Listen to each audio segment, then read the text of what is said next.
Given your background in investment banking, government, and financial policy, and now you're leading a fast-moving AI company, the transition is dramatic. What was the single biggest mindset shift that you had to make when you moved from a traditional finance regulatory role to now being the president of Rogo, a frontier AI company? Ethan, here's what I think will surprise people. These environments are more similar than they are different. Whether one is an executive at Rogo or an advisor in government or an investment banker, each of those roles is predicated on trust. Trust with, for example, senior officials in governments, our government, overseas governments, trust with stakeholders, and in our case at Rogo with senior banking executives and private equity executives that are adopting the product, and trust with clients. Again, whether those clients are as an investment banker where you're advising them on deals and transactions, or again in the Rogo context where you're advising them on their AI or digital services transformation. So I would argue that there's quite a lot that carries over. Of course, when you're at a startup, you move quickly and you bring a pace and intensity and cadence that the nimbleness of a lean organization like Rogo can capitalize on. But at the end of the day, it's still primarily about cultivating trust and delivering on it. Rogo's Series A was a little over $18 million. You recently raised a Series B, $50 million. That means pressure to deliver growth quickly. With those expectations, how do you avoid failing into the trap of short-term growth at the expense of long-term strategic moat creation? Yeah, it's a fabulous question. And to me, that principle rests on three pillars. Pillar number one is having investors that are aligned with that long-term growth orientation. And we're blessed at Rogo to have a cap table that reflects exactly that. That's true on our venture investor partners list with firms like Thrive Capital, Sequoia, Tiger Global, and others that have built their reputations on being long-term partners with companies, often taking that, having an ownership stake that runs from very early stage company all the way to a big public company. But that's also true of our strategic partners. You think an entity like JP Morgan, for example, which has invested in us, they're also a customer, a partner, a client of us. And so when we're around the table with them, they're thinking about, again, how we can deliver lots of value for JP Morgan over time. And then, of course, how that drives Rogo's own performance. So complete alignment around the investor pool is a big one, pillar one. Pillar two is about client empathy. And so we're also blessed at Rogo insofar as about half our team, including most of our senior team, and I'm in this category as well, we've all worked at investment banks and other leading financial institutions, and so we feel deeply the utility of the AI tools that Rogo brings to these institutions, and also what can be built over time as the tools get more powerful, as we get more deeply embedded. And again, because we're focused on that vision as folks who've been on the other side of the table, been users of software pre-AI, that, again, built-in empathy, I think, naturally nudges us to be longer term in our partnership orientation with the firms we work with. And then for me, the third pillar is intrinsic in some ways to the opportunity set around AI for Wall Street, AI for financial markets. It's such a rich domain for bringing, again, AI transformation to work. Everything from modeling to, pitch books and slide creation to ultimately adjudicating transactions agentically. And so because we have that scope and canvas to build toward in terms of our product roadmap, we naturally, again, are thinking about what we can achieve in 5 or 10 years and not quick wins based on a more narrow product scope. There's a growing debate. Will AI augment human analysts or replace them? Some fear job disruption. How do you at Rogo address concerns from junior analysts or other finance professionals who may feel threatened by your AI analyst vision? Right. So the first thing I'll say, Ethan, is coming back to my comment earlier about client empathy. I started on Wall Street as a junior associate, so I know full well the nature of that associate experience. And it's my conviction that AI will create more work and, frankly, more rewarding and enriching work for associates and analysts and other professionals on Wall Street is rooted in my own experiences. And in particular, I found being an associate immensely fascinating as I was able to move past the drudgery, the kind of manual labor of making sure the right logo is in the right place and data entry was conducted accurately, and more toward helping a client make an ultimately transformative decision for their company, whether that's an acquisition or an IPO or something similar. That was immensely stimulating, but you had to trudge through that very in the weeds grind to get to that point. And I think one of the reasons we're all excited about Rogo and AI in this space is it allows talented professionals to get right to that point of delivering strategic insight to a client, and allow AI to traverse that, basic drudgery, do the groundwork, do the legwork, so that you can actually deliver great advice. And that's what we're excited about first and foremost. I will also say that this is in many ways a natural extension of a long-running debate and thread on Wall Street. Our predecessors across the generations, for example, and the FT has done some great reporting on this, were focused on when electronic spreadsheets just came out and we had VisiCalc and the first versions of Excel. There was a concern of what's this going to do to all our junior professionals that are manually doing calculations in physical versions of spreadsheets when, again, you can have software that does these calculations instantaneously. And if you look at where we are now, we have more finance and investment banking and private equity, et cetera, professionals than we've ever had in the history of financial markets. And the work they're doing is inherently more intellectually stimulating, enriching, and value add than the work of, again, sort of manually doing calculations on paper pre-VisiCalc. And so, again, lots of conviction that the same will be true of this generation of technology, and that will ultimately open up new vistas and markets for the kind of great financial advice and transactions to be delivered because of the efficiencies and the economies of AI being able to do that base layer of work more or less autonomy. So I think it's an exciting future for finance professionals. What non-obvious AI trends are you paying attention to that most people in finance are missing? A big one, and I should say at Rogo, the beneficiary of being side by side with just some of the best AI researchers and talent in the world, so I have a sense of what's coming down the pike out of the expert communities around that topic. The big one coming out of that thread is the power of reinforcement learning in finance.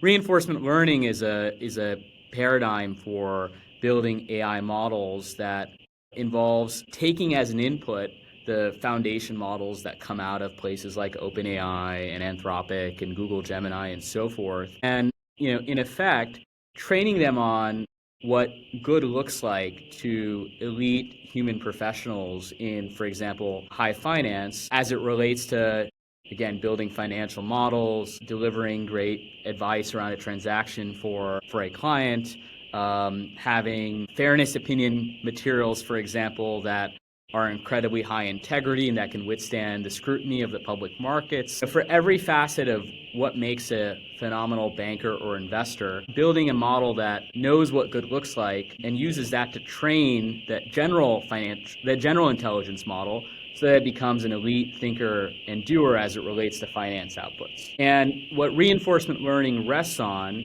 is having that number one sort of representation of, these are 10, 15 years of excellent pitch decks, S1 filings in an IPO context, merger models, et cetera, from the leading, for example, investment banks in the world, many of whom are our customers, and have that, again, feed back into the reinforcement learning paradigm so the model learns what good looks like without us explicitly telling the model to do a certain thing or to do another thing. And second, deep embedding with the sort of internal context processes, judgment of elite financial institutions. So again, these models can learn from the best deal makers that they have.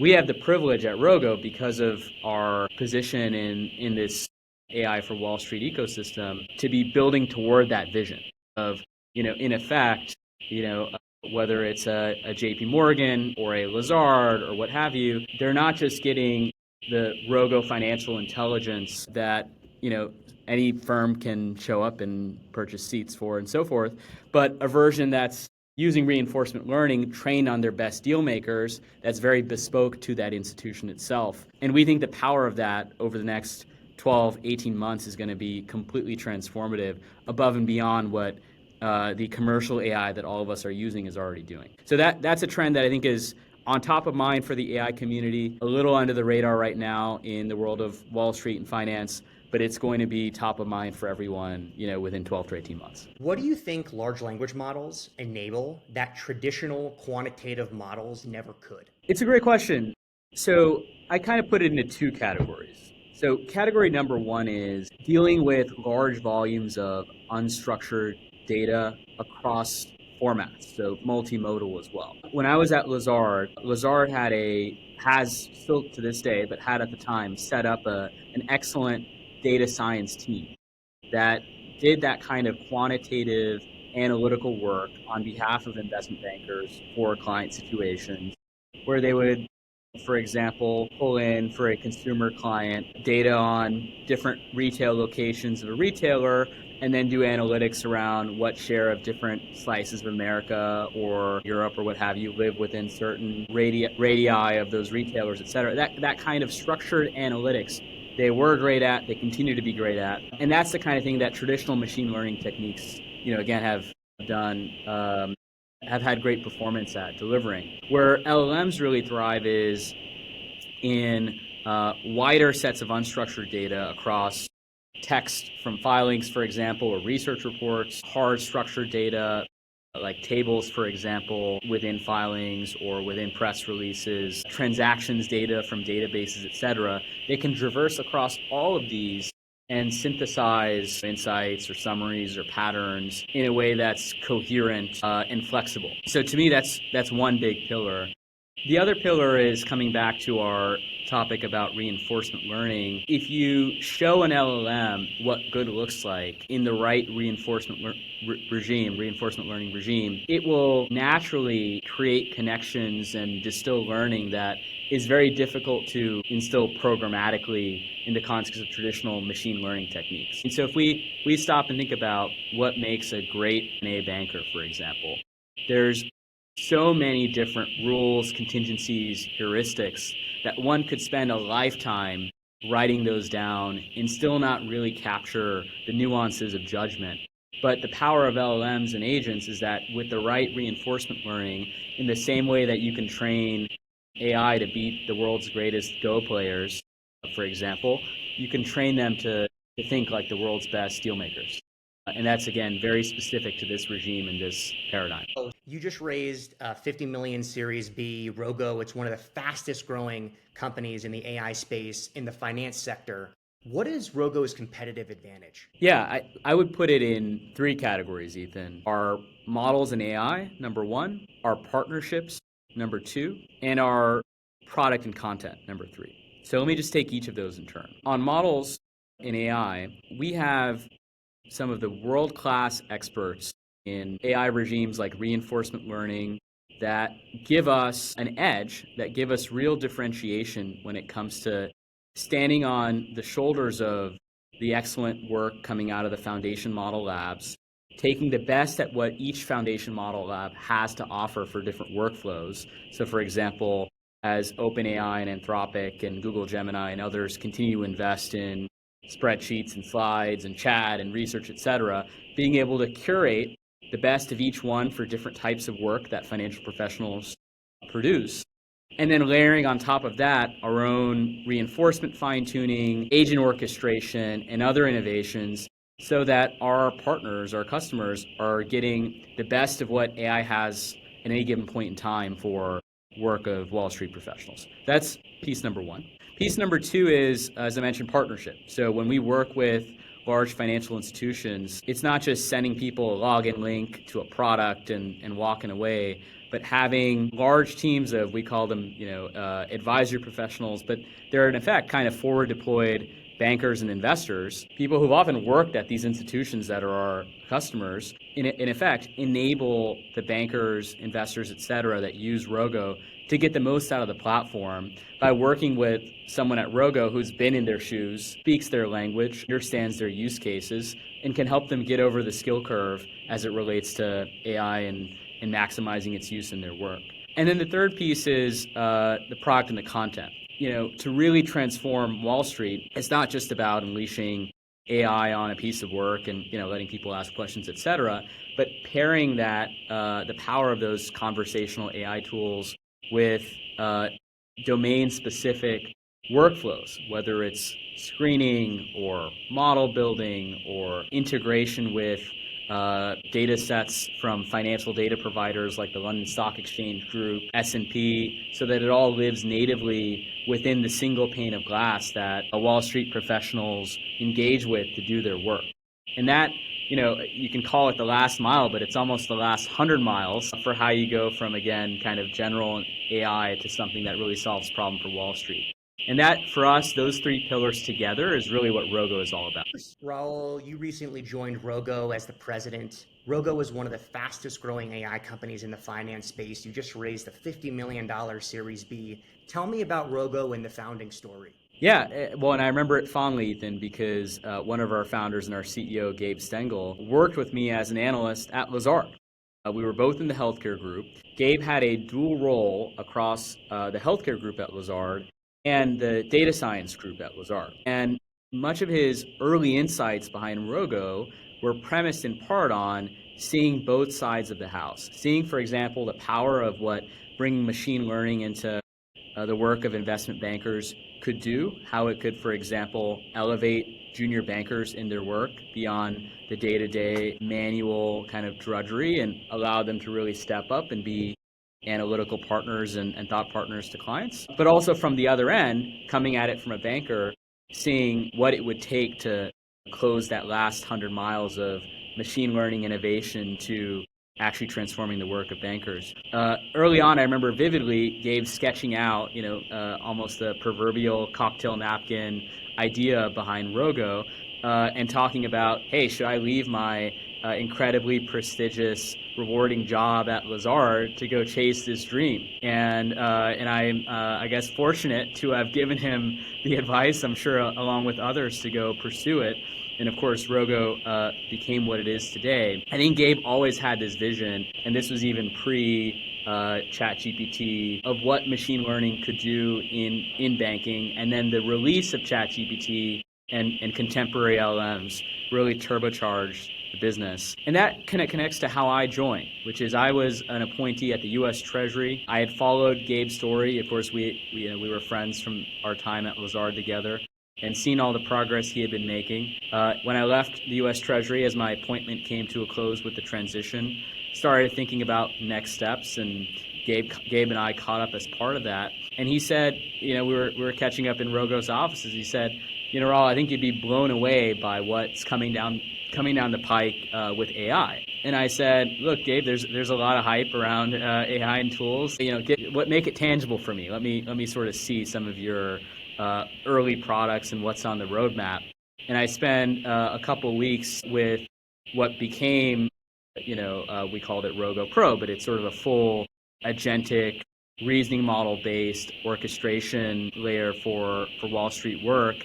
And I gave it the kind of questions and work that I had been addressing as a banker just before I left for Treasury. And I was blown away in that it replicated, 98% of what I was telling a board at a Fortune 500 company to do to navigate, a very delicate activist situation. And that to me really lit the fuse of what Rogo could become. And of course, conviction in the team and the product. And I couldn't be more thrilled to be part of that team today.